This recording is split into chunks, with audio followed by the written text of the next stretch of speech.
Okay, colleagues, good morning, everyone. We are now ready to start. And on behalf of the EMPL Committee, it's a great pleasure to welcome Commissioner Ribera to our meeting today and for us to discuss the main aspects of the Clean Industrial Deal, in particular the aspects that are relevant for our committee. And we had the opportunity to participate in your hearing before the election of the college as an associated committee. So we're also happy to invite you here today to have an opportunity for more in-depth discussion on the Commission's priorities regarding the Clean Industrial Deal as a part of the structured dialogue. We all know the transformations that are going on in the industries all around Europe, and there has been a lot of discussions about that topic also in our committee. And we think that your insights will be very valuable for us, which regards to how we transition into a clean economy and also in a way that leaves no one behind. So we look forward to engaging in a constructive dialogue on the challenges and opportunities ahead, particularly on how we can strengthen skills development and quality job creation, social protection as a part of this transition. I think we can all agree that the workers and regions most impacted by the transitions should receive the support they need to successfully adapt to a green and sustainable future. And this guiding policy designed to achieve both climate neutrality and a just, inclusive society within the EU. So, looking forward to this discussion today. And I will start by giving you, Mrs. Ribera, the floor for introductory remarks for 10 minutes. Thank you so much. Thank you, Chair. Thank you, honourable members. It is a great pleasure to be here today and have a chance to exchange views on this very important issue. We all know that the type of economy we want to build relies on our citizens, on our workers. Of course, we need competitive industry. Of course, we know that the green drivers are the best way to ensure competitive industry, but in order to be sure that we can take all the opportunities forward, we need to build, to dedicate efforts to our workers, to our citizens. Competitiveness and job creation are a good basis to ensure a strong welfare state, a well-functioning economy. These are the pillars that define the way we Europeans want to be. These are the pillars being defined by Ursula von der Leyen when she came to this House at the beginning of the mandate to ask for your support. She defined it, 3 big political guidelines: security, competitiveness, and values. Since then, the competitiveness compass, the Clean Industrial Deal, have been adopted together with the skills roadmap and have been framing most of our action, most of our strategies, and still be the case for the time to come. These could be the lines that provide the main work forces, the main work task that could ensure a well-functioning economy in Europe.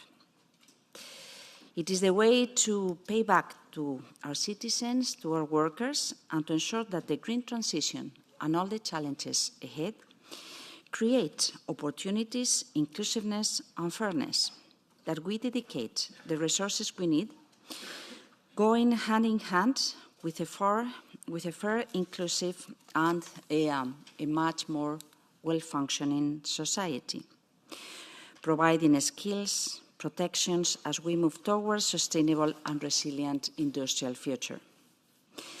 One of the key enablers of a fair and just transition is the provision of the right skills and access to quality jobs. It is essential for driving the green and digital transformation. It is also important in order to ensure that all workers, regardless of region, background, or sectors, can participate in and benefit from these changes. Recognizing this, the Commission, under the leadership of my colleague, the Executive Vice President Minsatu, has launched the Union of Skills, bringing together 38 targeted actions to empower people across Europe with the tools they need to thrive in a changing economy. Building on this momentum and in close cooperation with social partners, we will develop a quality jobs roadmap to support member states and industry in securing decent working conditions, social protection, and meaningful employment opportunities for all. We want to make it possible that companies invest in upskilling, reskilling, and recruitment of workers according to the needs a green economy may require. Initiatives like this just been described will be part of what we want to introduce in the General Block Exemption Regulation, so that any support coming from any company could count on the initiatives of the member states under this block exemption regulation. Because public budget is not only about taking into consideration the lowest possible price. It is also about investing to create better conditions. It is also about social responsibility. There are many other public interests that can be covered through public procurement. This is why, when reviewing the legislative framework on public procurement, it could be important to use this opportunity to strengthen support to labour and social standards. As part of the implementation of the Clean Industrial Deal, we are looking at the challenges and conditions facing key sectors, such as the automobile sector, the steel and aluminium, the chemicals, the pharma, including in terms of labour, and exploring options to address any challenge ahead. To better anticipate and respond to the social impacts of the transition, we have set up a European Fair Transition Observatory, which will gather and analyse data on employment trends and demographic composition of the workforce. We are also working closely with social partners and member states to maximise the potential of the European Social Fund Plus in supporting workers affected by the transition. When we talk about a clean industrial deal, we recognise that clean may be the driver to ensure a competitive industry, that industry matters for Europeans, but that we need a deal that counts on the different political forces, on the different institutions, the different layers of governance, but of course, also the social partners, both business community and unions, workers. The European Globalisation Fund assistance can offer a lifeline to these workers through personalised measures such as training and retraining, career counselling, mentoring and other advisory services, all tailored to help individuals reintegrate into meaningful, future-oriented employment. To make this instrument more proactive for the clean transition, we have just recently proposed an amendment to the European Globalisation Fund regulation to extend its scope to allow workers whose jobs are under threat due to industrial restructuring to be supported by the fund. We have already taken significant steps to support a just and socially inclusive transition towards climate neutrality. The Just Transition Fund already supports the economic diversification and reconversion of the territories most affected by the transition towards climate neutrality, to avoid regional inequalities growing, to ensure new opportunities are built.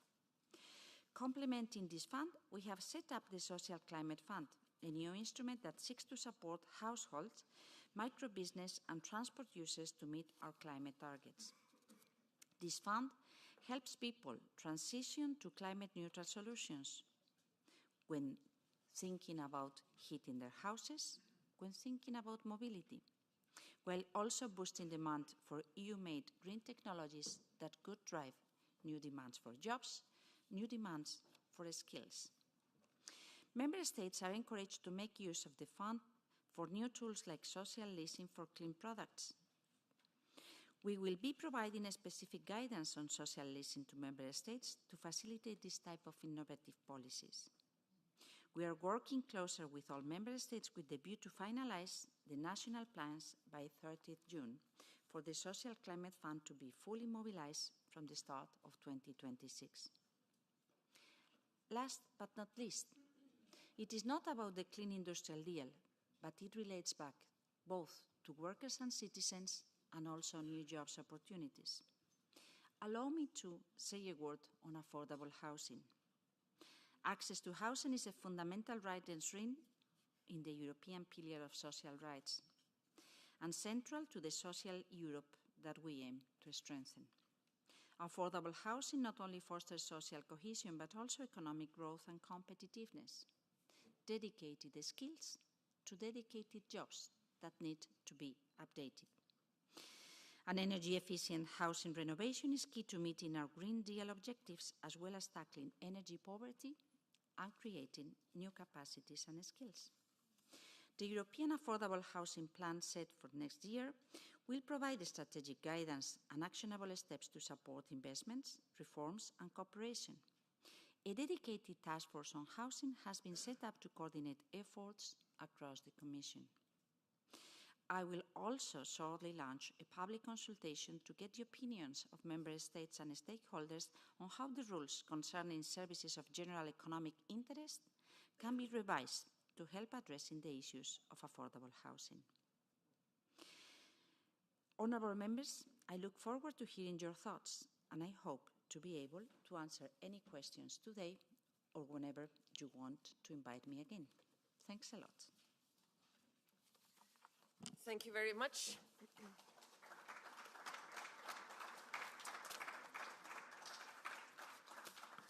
We then move on to the first round of questions in a ping-pong format, so 2 minutes for question and 2 minutes for answers. And we start with Mrs. Maria Jover from the EPP. Gracias, Presidenta. Vicepresidenta Rivera, la dimensión social de la transición ecológica no puede seguir tratándose como una nota a pie de página. Sus implicaciones sobre el empleo son profundas, inmediatas y, en muchos casos, negativas. La industria europea, especialmente sectores como el automóvil, el acero o la química, atraviesan un momento crítico. Mientras la Unión Europea se dota de ambiciosos objetivos climáticos, muchas empresas enfrentan costes energéticos insostenibles, marcos regulatorios crecientes y una competencia global feroz. La promesa del Clean Industrial Deal de transformar la descarbonización en una palanca de crecimiento es interesante, pero dista mucho aún de convertirse en una realidad tangible. Sobre el terreno, la realidad es bien distinta. Pérdida de empleo, cierre de fábricas y un retraso preocupante en la ejecución de los fondos disponibles. De hecho, su política energética, antes de ser comisaria, parece que ha cambiado de opinión últimamente, ha llevado a España a ser el único país de la Unión Europea que cerrará centrales nucleares y que acabará con el empleo directo e indirecto en muchas regiones que, además, muchas sufren la despoblación. Y permítame ser clara, su Gobierno, pese a liderar la tasa de paro en Europa, se encuentra también a la cola en la ejecución del Fondo Social Europeo y del Fondo de Transición Justa. Si no somos capaces de hacer llegar estos recursos a los territorios que los necesitan, toda la estrategia de transición justa se quedará en papel mojado. Desde el Partido Popular Europeo apostamos por una transición que combine sostenibilidad, competitividad y cohesión. Sin empleo, no hay prosperidad. Sin industria, no hay autonomía estratégica. Vicepresidenta, ¿cómo pretende garantizar que los compromisos del Clean Industrial Deal no se queden en el plano declarativo y que esta transición genere realmente más oportunidades que pérdidas para nuestros trabajadores y nuestras industrias? Gracias. Thank you for your question. I realize that you are coming back to national politics. And in fact, I have to say that I'm proud of what it has been happening in Spain in the recent years in terms of GDP growth, in terms of employment growth, in terms of the modernization of the energy system, in terms of agreements, deals with the social partners, which could facilitate many examples on how we can improve the well-functioning economy that is still demanding our efforts at the national level, but also all across Europe. I think that the Clean Industrial Deal is with no doubt the way to modernize the industry, to reduce the gaps, the divides in the different societies, nationally speaking, but also European speaking. And it is also a very nice way to identify where and how we need to invest more. Dealing with the energy system, yes, we need to invest in an affordable energy plan. That's what we try to provide when adopting the Energy Affordable Action Plan by the Commission. Thanks to the deployment of the renewable energy solutions, Europeans have saved more than 100 billion euros during the worst part of the crisis, when Russia invaded Ukraine. Thanks to that, to the understanding that we cannot count on what we do not produce in order to build our competitiveness, we have the capacity not only to reduce energy costs, but also to bet on an industry that should provide the equipment in order to ensure the availability of energy. Any decision dealing with the electricity mix relies on the national competences. And of course, if there is any demand dealing with state aid, it should be important to go through the DG Competition Services. Thank you very much. I will remember members also that while we all have our national context and of course can use examples from a national side, we're not having a discussion on national policies here, so keeping it to European politics and to the clean industrial deal. Next speaker is Mr. Köllemans from the S&D. Merci Madame la Présidente, effectivement de rappeler le contexte dans lequel nous travaillons ici. Bienvenue Madame Ribera, nous sommes évidemment vraiment plus que ravis de pouvoir vous rencontrer, de pouvoir travailler avec vous aux différents défis qui nous attendent aujourd'hui vu le contexte. Vous l'avez dit, une des priorités au niveau européen, c'est d'assurer la sécurité. Sécurité, certainement, on en parle beaucoup, évidemment, dans le cadre des guerres géopolitiques, mais aussi des guerres commerciales, même si certains font du rétropédalage ces dernières heures. Mais voilà, juste pour vous dire qu'effectivement, aujourd'hui, la question de la sécurité, c'est aussi la question de la sécurité intérieure de l'Europe. Et la question de la sécurité intérieure de l'Europe, c'est surtout d'assurer, évidemment, non seulement une Europe plus sociale, donc un contexte qui sécurise les travailleurs, les travailleuses, tant au niveau de leur emploi qu'au niveau de leur sécurité sociale, qu'au niveau de l'égalité entre hommes et femmes, et en particulier les jeunes. Donc voilà, Madame Ribera, vraiment, c'est pour ça que c'est vraiment important de pouvoir travailler avec vous, parce qu'aujourd'hui, il y a aussi beaucoup d'incertitudes, comme vous l'avez souligné, pour ces travailleurs et ces travailleuses. Or, l'avenir de l'Union européenne ne se construira pas sans eux, sans sécuriser les emplois, sans sécuriser les parcours, sans leur offrir notamment un droit à la formation que nous revendiquons, en tout cas au niveau du groupe S&D, parce qu'il faut effectivement faire face aux différentes transitions, comme vous l'avez dit, transition climatique, et c'est vraiment important d'ailleurs que l'Europe garde le cap par rapport à ça. Transition notamment numérique aussi, qui peuvent être des opportunités, mais beaucoup de menaces aussi pour les travailleurs. Et comme vous l'avez dit, aussi une nécessaire réindustrialisation de l'Europe. D'où ma question. Voilà. Est-ce qu'avec Madame Minzatou, vous pourrez travailler, en tout cas soutenir notre demande d'avoir une véritable directive, donc un texte législatif sur la question de la transition juste, qui garantisse les emplois, les parcours, qui préviennent les restructurations, en tout cas protègent mieux les travailleurs et les travailleuses en cas de restructuration, mais également d'avoir plus de moyens aussi pour faire face à ces défis. Vous l'avez notamment cité via le Fonds social pour le climat ou le Fonds pour la transition juste. Merci beaucoup. Merci beaucoup. Thanks for your question. I think that, yes, it is quite important to retain talent, particularly young talent. It is very important to bet on the skills that we need to develop in order to count on the workforce that can allow us to take the full opportunities ahead of us, so to ensure that we can combine the capacity to bet on modernized production chains with the skilled people that can count on the digital skills or the new skills that could be required. In order to do so, we need to take into consideration the demands and the opportunities dealing with the young people, with the just educated young talents, but also with the people that is already working in different fields and that deserves new opportunities to be re-skilled, to count on how the just transition capacities may facilitate the transformation of their skills, so to be re-skilled in the new fields of action, including the industrial domains. And this is quite important in the just transition plans. This is quite important in the way we have addressed the update of the existing funds, but it is also important in terms of the new strategic approaches and regulations. Together with Executive Vice President Misato, we intend to work very closely on that. We think that since the clean driver is going to be the main new opportunities in terms of industry, it will also be showing where we need to invest on people. A just transition directive may be a way to afford these challenges, to face these challenges, but it is not only through regulation that we need to deal with the just transition. I think that an open dialogue with unions, with business, will be very important. To understand what could be the new skills could be very important. And to work also in terms of job qualities roadmap, so to think about the transition, but also to think on how to ensure the quality of the jobs will be the main priority for us to work in the very near future. As you say, not to forget, not to diminish the possibility to come along with a new Just Transition Directive.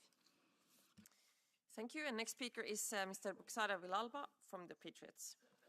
Gracias, presidente. Hablaré español. Señora Ribera, es la quinta vez que comparecemos aquí. A ver si a la quinta me contesta las preguntas que le voy a hacer. Mire, hablan ustedes en su plan de crear 500.000 puestos de trabajo, pero da la impresión de que siempre llegan tarde, porque la estrategia industrial que presentó von der Leyen hablaba de acelerar los acuerdos de libre comercio. ¿Para qué? Para seguir deslocalizando nuestras industrias y nuestros empleos en países asiáticos. Aún no se han enterado, porque en 10 minutos que usted ha hablado hay una palabra que no ha dicho, que es empresario. Aún no se han enterado de que son los empresarios los que crean la riqueza, los que crean los empleos, asumiendo riesgos y enfrentándose a la incertidumbre.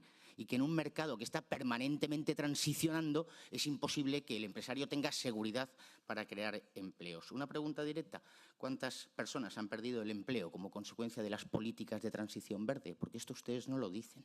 En toda Europa el peso del empleo industrial ha caído y los cierres de empresas que conocemos son motivados precisamente por políticas de planificación, de control, altos impuestos y transición verde. Nos habla hoy del pacto industrial, pero no sabemos con quién lo ha pactado. Bueno, lo sabemos con von der Leyen, pero o lo ha pactado con los lobbies ecologistas, a esos a los que pagaron para apoyar el pacto verde. También les han pagado ahora para que apoyen su pacto industrial limpio. ¿O lo ha pactado el presidente del Gobierno de España, Sánchez, en su paseo ayer por China? ¿Habló de transición ecológica con Xi Jinping o lo hizo con el presidente del Gobierno de Vietnam cuando le hizo la ofrenda floral a Ho Chi Minh? Esta es la realidad que están viviendo los trabajadores europeos. ¿O lo ha pactado con los trabajadores de la central nuclear de Almaraz? 3.000 empleos estables y de calidad que se van al paro por consecuencia de sus políticas. La pregunta es sencilla, 3. ¿Va a poner fin al comercio especulativo de los derechos de emisión de CO2? ¿Cuándo va a poner fin a la muerte del vehículo de automóvil anunciada para el 2035? Es muy sencillo. Thank you. You may need retraining in languages because business means empresas. And I think that I've heard, you could have heard business quite in numerous occasions during my first minute, so you may need to learn a little bit of English. No, we have been working with business, of course. And thanks to the Green Deal, we have seen how we reduce greenhouse gas emissions while growing the GDP, while growing the employment. And I think that this will still be the case because this is the only way to count on long-lasting, profitable, and well-functioning business. And business community know about that and ask for an adequate framework, an adequate ecosystem to ensure that the cost of capital, the skilled people, the capacity to invest take place in Europe. This is what we do. This is where we bet. And this is why we need more Europe and why we need to look into the future, understanding the challenges ahead and not going back to the past. And yes, your friend in the United States of America thought that maybe entering into a trade war could be a good idea. And apparently it's not such a good idea. So yes, I think it is important to count on a global trade that is properly balanced with local concerns and taking into consideration not only the big macroeconomic figures, but also the concrete impact in the local communities. This is what we do. This is our bet. This is how we think that the European model can help the people and can take the people in the center of our action and not looking into the past. Very honestly, not limiting rights, not just using words against anything that can improve the quality of life of the Europeans. Thank you so much. Thank you. And next speaker is Mrs. Teodorescu from the ECR. Thank you, Chair. Thank you, Madam Commissioner, for being here today and having the willingness to respond to our questions. In the Clean Industrial Deal communication, the European Commission states that decarbonization and climate objectives can go hand in hand with competitiveness. However, in the last months, we see many industries struggling with the green targets, and layoffs in the automotive sector have been one of the most symbolic in this regard. Furthermore, we have seen quite many applications for support from EGF Fund, which stated clearly that EU companies are not able to cope with high energy prices related to the EU climate policy, and the manufacturing plants were closed in the EU while the production either moved outside the EU or simply lost the competition with China. Therefore, my question would be very simple. What are you going to do to save jobs in the EU? And please do not tell us about quality jobs that will be created instead, because we know that job-to-job transition looks very nice on paper, but in practice it is not that easy to reskill very fast large numbers of people who are working in mines or carbon-related industries for many years or many generations. It just cannot happen during the night. So we need a sooner way of solving the problem. Thank you. Thank you so much for your question, because this allows me to clarify once again some things that in many occasions are mistaken, are misused. The high energy prices are not related to the green solutions. On the contrary, the high energy prices are related to fossil fuels, to the imported natural gas or to the imported oil. This explains the trade balance against many countries that export gas or oil. And this explains why this dependency coming from Russia put us in a very weak situation during the invasion of Ukraine at the beginning, when we had no capacity to react, and we had to mobilize all the member states under the unity principle to ensure that we can strengthen our capacities. And it was thanks to the renewable energy solutions that we saved more than 100 billion euros to the Europeans in energy prices. So this is very important, and I would ask you not to confuse people, because we would be paying against people if we continue to say so, and people think that this fake reality that you show is real. On the car industry and the manufacturing plants, being very efficient in the use of resources allows us to save money to reinvest in quality jobs, in innovation, in performing better. And that's what the business community demands, to be sure that they can do so. And I think that this is particularly important in a context where we show that 20 years ago there were countries betting on green equipments, green goods, including electric vehicles. And now we need to support our industry, our car industry, to catch up, to look into the future, to be much more efficient. But of course, there have been others that took the decisions 20 years ago.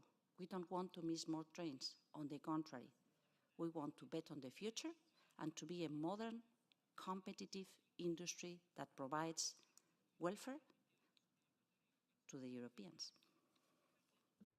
I'm sorry, but you didn't answer my question, Madam Commissioner. So the chair is the one chairing, and we move on to the next question, which is from Mrs. Thun. Thank you very much. I'm here. Thank you for your time, for this discussion. And I have kind of three questions, but in fact this is one.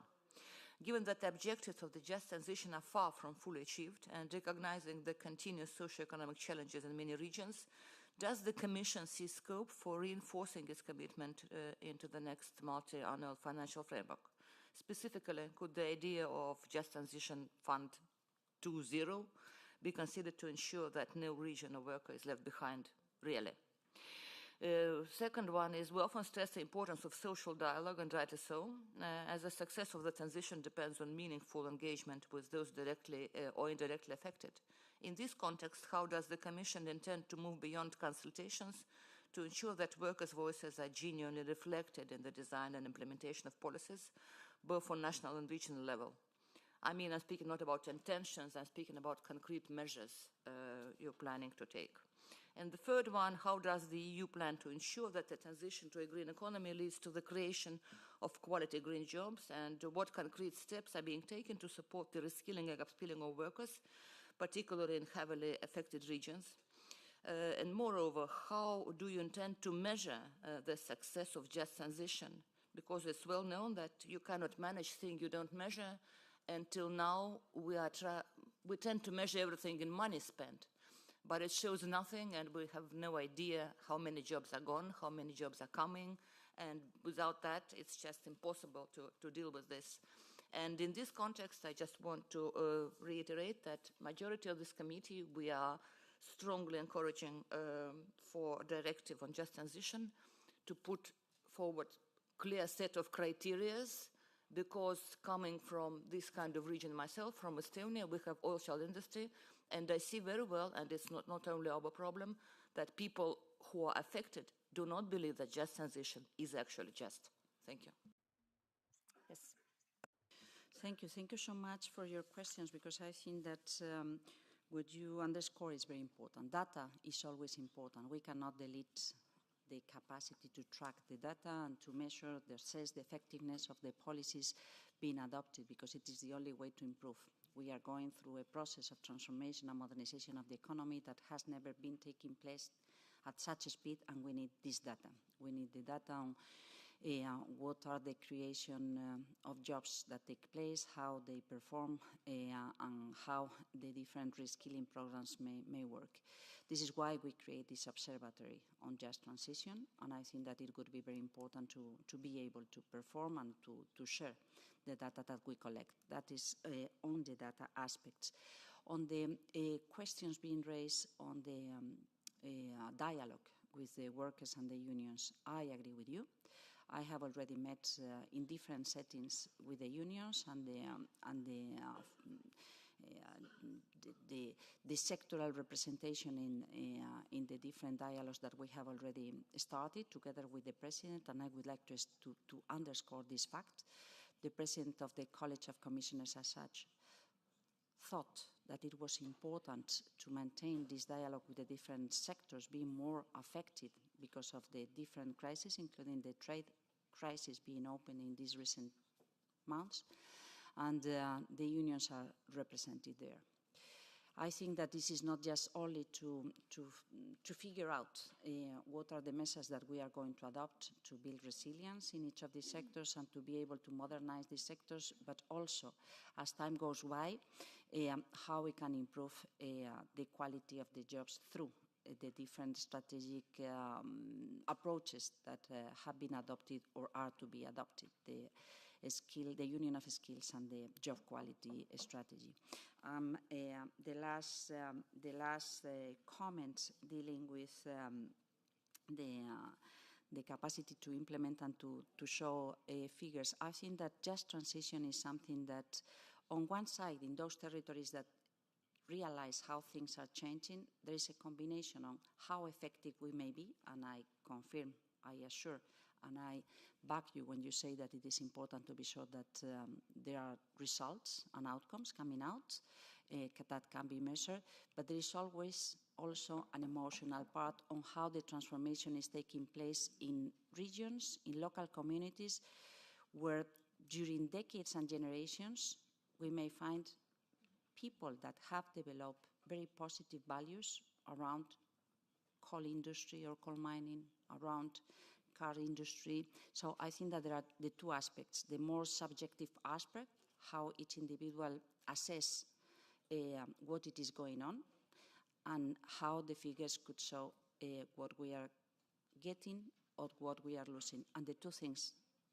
according to my own reading, are important. Thank you. And next speaker is Mrs. Scuderi from the Greens EFA. Thank you. Vice President Ribera, thank you so much for being here today and for making sure with your work that the EU keeps investing in a strong, clean and just industrial base. I also want to thank you for reminding all of us that the green transition and the Green Deal has actually been an opportunity to get out of crisis, and it keeps being an opportunity in this trade and geopolitical context. As Greens, we think that the Clean Industrial Deal can be a success only if it complements a socially just transition. This means reform of the state aid rules, prioritize investments in regions and sectors at greatest risk of deindustrialization, ensuring quality jobs and economic transformation, revise the Public Procurement Directive to support high social standards and strong collective bargaining. But we have to be clear about our priorities to relaunch sectors that are truly strategic for the European Union. We cannot allow the frenzy around the defence sector to sway the attention, the money and the efforts of the EU in this crucial moment. This alone cannot be our plan for the EU industry of the future, because it will not create quality jobs or revitalise territories and regions at risk of deindustrialisation. We need a proper European strategy for the industry of the transition. So on this, I come to my questions. How do you think we can ensure that social conditionalities play a prominent role in the Clean Industrial Deal? And how we can ensure an enforceable right to training paid by the employer and during working hours, as well as social schemes to support workers in the transition? These are the reasons why we also agree with the colleagues that we need a Just Transition Directive to enforce all these things. And do you have any concrete proposal on how to make labour markets more inclusive? Thank you. Thank you so much for your questions. Yes, I agree with you that we need to ensure the success of the just transition in concrete terms for every single worker. And on the ideas that we should think on how we invest the public resources, or how we can drive and create the conditions to ensure a well-functioning economy that also pays back on citizens and workers. So that is the main intention. Just to enter into the concrete points, I think that on one side, as I said, public procurement cannot only pay attention to the lowest possible price. It needs to pay attention to many other public interest goals.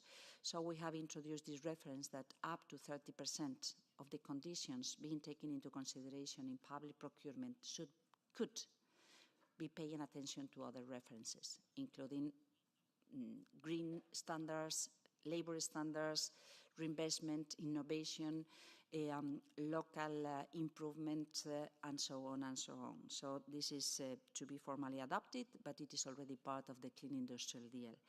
When dealing with the state aid, I think that we need to take into consideration that there may be, in your comments, reference to two different aspects. On one side, how we play with the existing different facilities and funds coming from the European Union, so the cohesion funds intending to promote a much more coherent and cohesed European, favouring those regions and local communities that are below the average of the European Union in terms of GDP per capita and so on, but also when thinking about how we can promote state aid tools that bet into an accelerated update of our economy pay in terms of creating the conditions for a well-functioning industrial value chains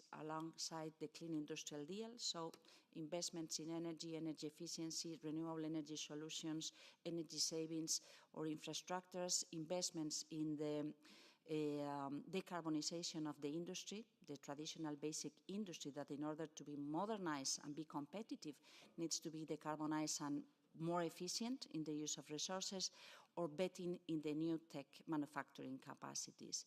At the very same time, we don't want to overcompensate any, or allow to overcompensate any of these industries. And this is why we thought that it was important to come up with guidelines to ensure that everybody could comment on these draft guidelines, but that everybody could count on speedy resolutions, speedy decisions alongside the state aid requirements. Finally, on how we can reflect or condition the state aid solutions to the labor references, I think that this is much more difficult to be answered as such, but of course there may be recommendations or comments being made, because I think it is a good reminder for any government that when using public resources, there may be other public goals to be achieved through this use of the resources. Thank you. And next speaker is Mrs. Galan from the left. Gracias, Presidenta. Muchas gracias, Vicepresidenta, por compartir su tiempo y el punto de vista de la Comisión y de su cartera respecto a todo lo que tiene que ver con la transición justa tan importante y, además, tan amenazada en estos momentos. Mi punto de vista va enfocado a la situación de la vivienda. Como usted sabe, la crisis de la vivienda en Europa es ya una de las grandes urgencias sociales de hoy, que además está íntimamente ligada a los desafíos que plantea la transición ecológica. Esto afecta especialmente a jóvenes, a familias trabajadoras y a los colectivos más vulnerables. Hoy por hoy, que más de 1,2 millones de personas carezcan de un hogar es una de las preocupaciones que más nos debería movernos para resolver. No podemos, en este caso, hablar de una transición limpia, justa y social si no garantizamos el acceso a viviendas dignas, renovadas y energéticamente eficientes para toda la población, y no solo para quien pueda abordar esas transformaciones, que son quienes tienen rentas altas.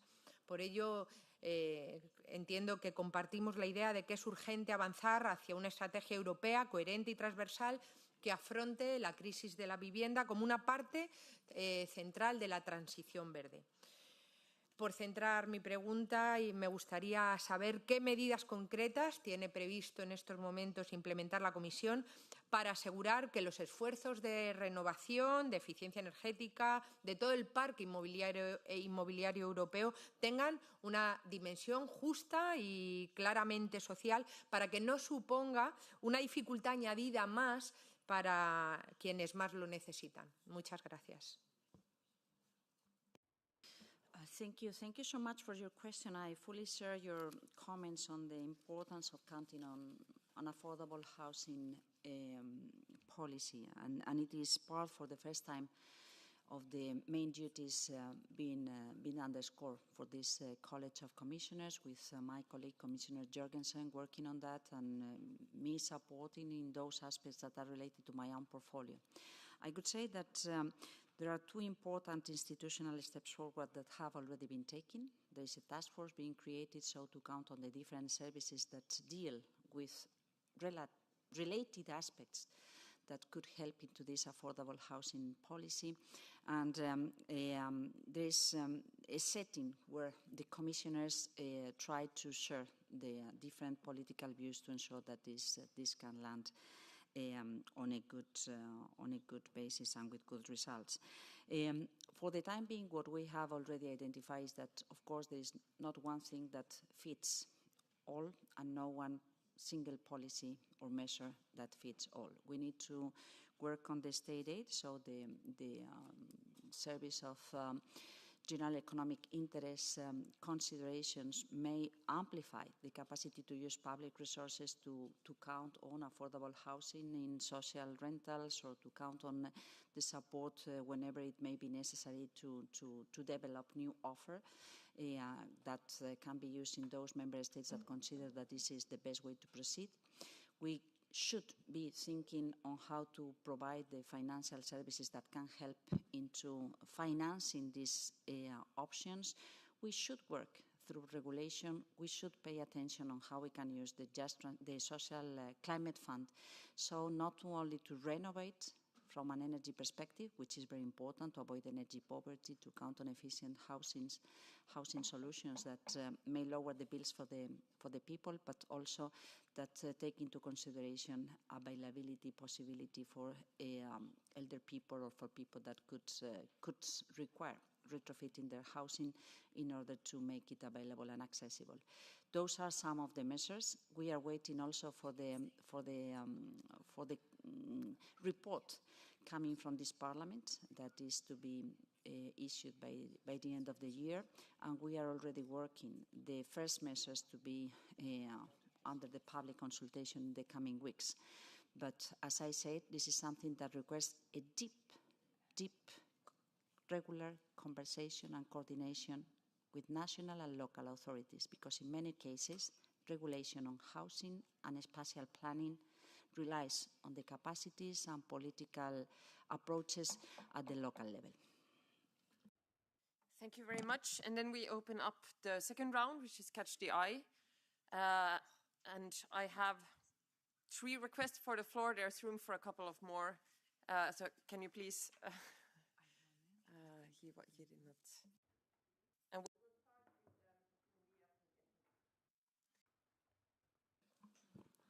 Thank you, Chair. Bueno, bienvenida, señora vicepresidenta, a esta Comisión de Empleo y Asuntos Sociales. Agradecerle su presencia y, sobre todo, el diálogo que ha mantenido con todos nosotros.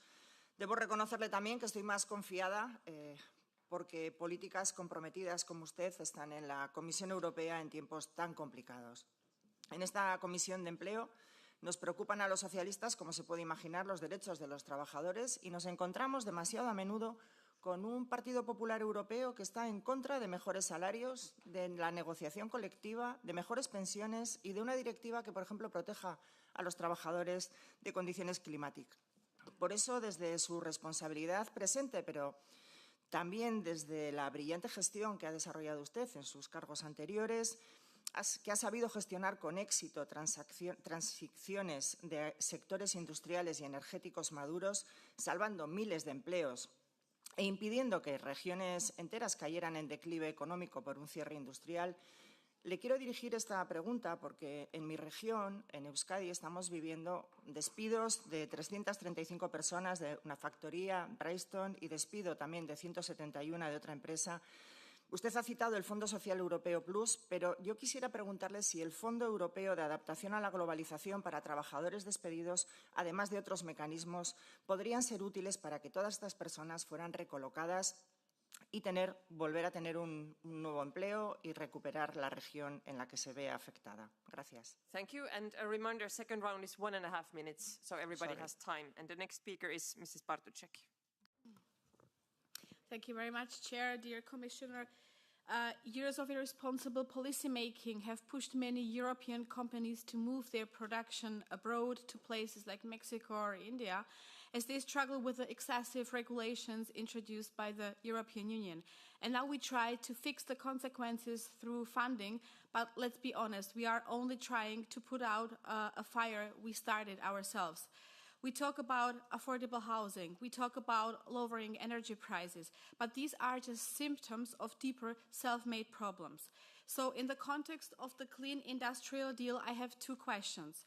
Is its financial framework truly realistic, or is it once again going to fall onto ordinary citizens and businesses through higher energy prices and increased taxes? And will the Commission provide a clear, detailed analysis of how this green transition will affect jobs, vulnerable regions and overall social stability? Because without that, we risk deepening inequality, increasing unemployment and pushing even more of our industry out of Europe. Thank you. Thank you very much. Next speaker is Mr. Alione from Renew. I speak in French. Merci Madame la Commissaire pour votre présence et le dialogue constant que l'on peut avoir et les uns et les autres et au-delà de ces séances. Une question toute simple dans le cadre du pacte pour une industrie propre. Vous avez souligné l'importance de soutenir l'innovation, la durabilité, la compétitivité de l'Union. Face aux récentes restrictions budgétaires qui menacent justement et entravent la recherche aux États-Unis, plusieurs universités européennes ouvrent leurs portes à ces talents, à ces chercheurs américains. Parmi l'une des plus importantes, une que je connais très bien, l'université d'Aix-Marseille, qui a créé un programme Safe Space for Science, doté de 16 millions de dollars, permettant justement de recruter des scientifiques américains de très haut niveau. Cette dynamique représente réellement une opportunité stratégique pour renforcer l'innovation en Europe. Et je vous propose de nous dire comment vous attendez accompagner ce mouvement, accueillir ces nouveaux talents, en plus de conserver les nôtres. Je vous remercie. Thank you. And next is Mrs. Ohisalo from the Greens. Thank you very much, Chair. Thank you, Commissioner, for being here today. Thank you for mentioning the affordable housing, which is definitely a part of the whole competitiveness, the whole boost up of our economy here. It is a necessity and it is a human right.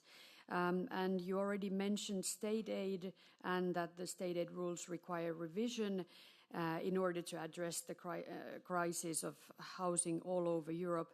And I would like to hear a bit more still, what are your concrete plans, particularly in relation to state aid to address housing affordability?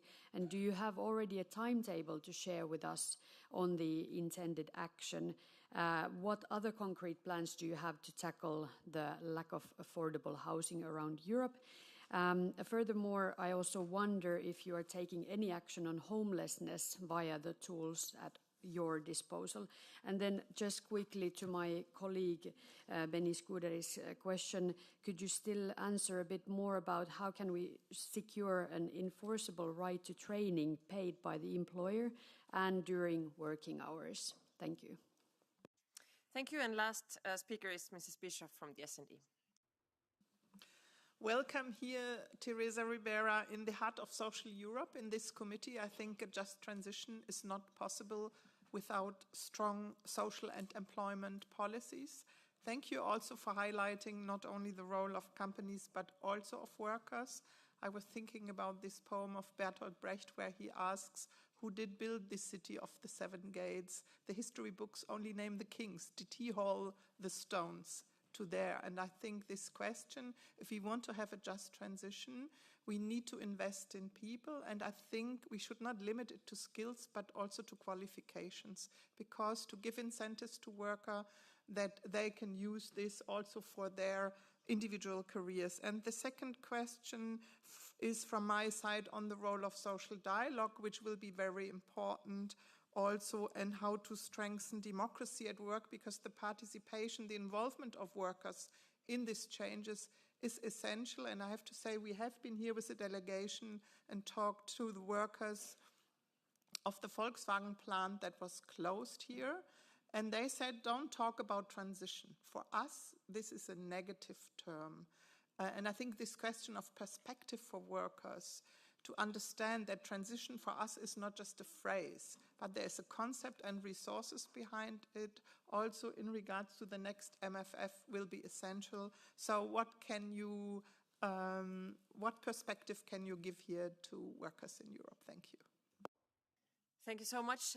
I now give the floor back to Mrs. Ribera for answers and also concluding remarks. Thank you. Thank you so much for all your questions and comments, and I appreciate them a lot, and I think that it will be worth it to keep on working and discussing on these issues. I take note on some concrete examples and questions that have been raised and to what extent the existing facilities and tools may apply, and I could find out and come back with concrete answers. I then could go on how we can consider fixing the conditions to move the industrial plants back to Europe. I could say that there are different aspects related to that. On one side, the rest of the world, including the developing world, is improving their expectations. The quality of life, the capacity to get into a much more industrialized economy, so a much higher demand of many things. So it is normal that there is an appetite to invest in these countries and to develop these industrial goods in these countries. And I think that nothing can be objected to that because everybody wants to improve the quality of life. At the very same time, we see that in mature economies like ours, we need to bet on something that delivers in a much more sophisticated, effective and sustainable manner. This is why the green drivers are the drivers for a technology race that is already on. And this is why we ask that it is important, we say that it is important to invest in skills and, as you say, training and so many other things that can create the capacity to develop the qualification that may be required, not only in the digital spaces, but also in the different new demands, in the traditional industry and in the new industry. And I guess that this is why it is important to count on this observatory to follow up how things are evolving, how effective we are when using the public resources or when the business community come up with proposals or with ideas that deserve attention and in many occasions can be very effective, but it is our responsibility to create the adequate conditions in order to succeed. It is not a self-made problem. It could be a self-made problem if we do not pay attention and assess right the moment in time that we are living.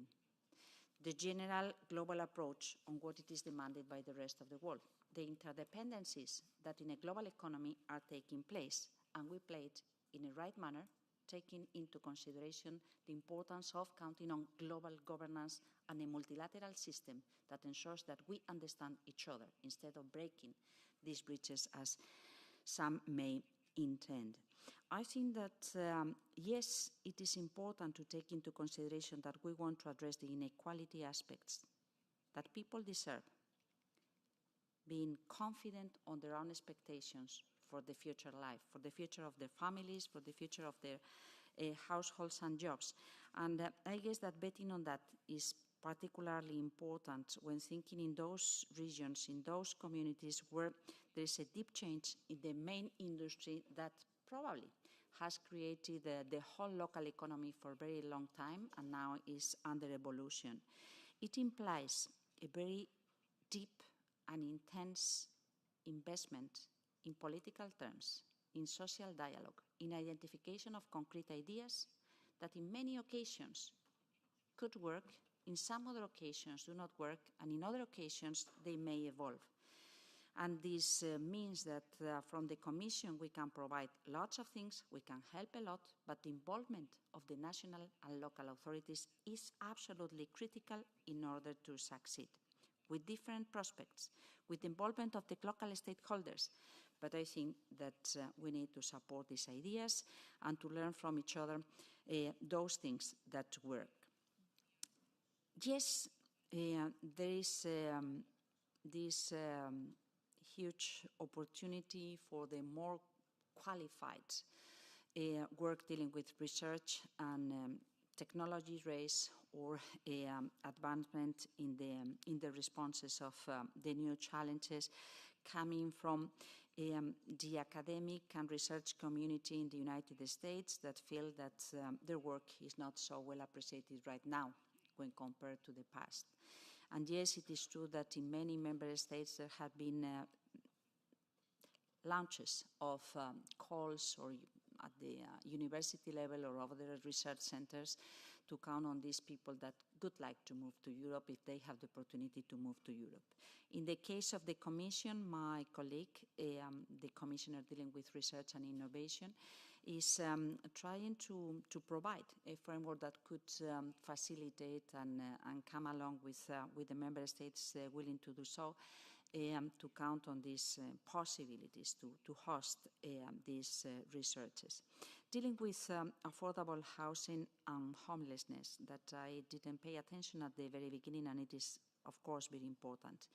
What we have been seeing in these years is that we are not, unluckily, we are not speaking anymore only about people that are particularly vulnerable, about social housing. This remains a huge priority that deserves full attention. But unluckily, as I said, middle class faces the problem of non-affordable housing because in some cases housing is a good to invest. In many cases, of course, for all of us, for anyone, is also a good that we need in order to live. So how we can combine the two things in an open economy that also intends to be socially fair.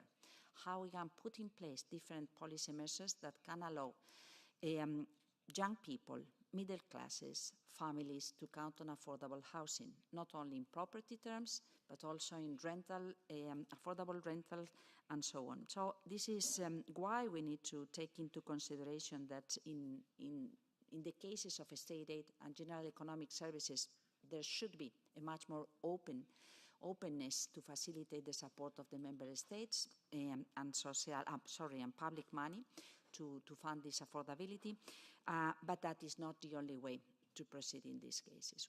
We need to put in place many, many different measures. We need to support not only the capacity to exchange views and experience at the local level that in many cases involve the deep commitment of the mayors of the cities or the local administrations and national governments, but also the civil society associations that want to provide support to these ideas. This is what we are trying to do and what could be important to promote.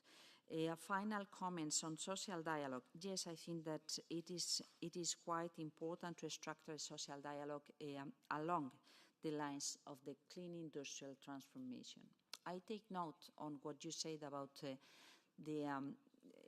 how the word transition may be perceived by many people, because it is, in certain occasions, as I said, it pays back to the emotions and not so much to what it is intended to do. Of course, the intention is to facilitate means to come along the people and the local communities, so to ensure that we create the conditions and the opportunities to keep on boosting new job opportunities, new capacities to develop and to ensure wealth in the local context. But it may be read differently in terms of how we engage in a sectoral dialogue with the different sectors being involved, or in the local concrete industrial plants and sites. As I said, according to my experience, it means a huge, huge investment of political capital, a huge capacity to compromise. And it is important, the two things, to keep the skills and capacities to discuss and to compromise, to reach consensus, and to find common ground.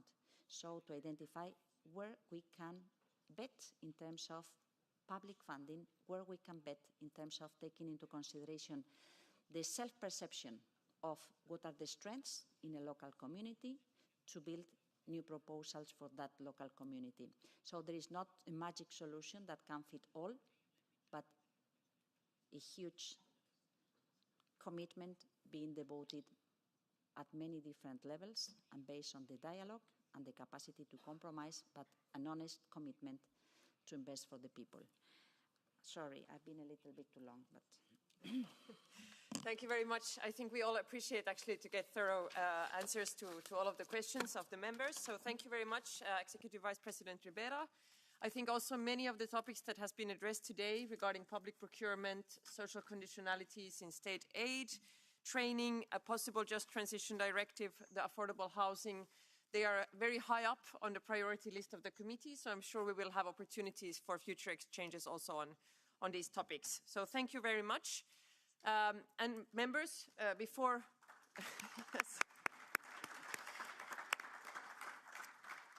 before you leave under any other business, so thank you very much at this point. I have been informed that we have some very big changes ahead of us in this committee, since according to our meeting schedule, this is our last meeting with Monica sitting here next to me. So on behalf of the whole committee, I really want to thank you very much, Monica, for all of the work that you have put in for EMPL, putting your time and energy and your ideas and visions, also for the work of this committee.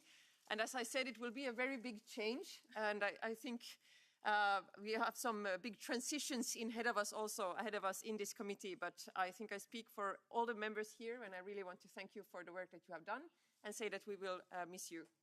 So thank you very much.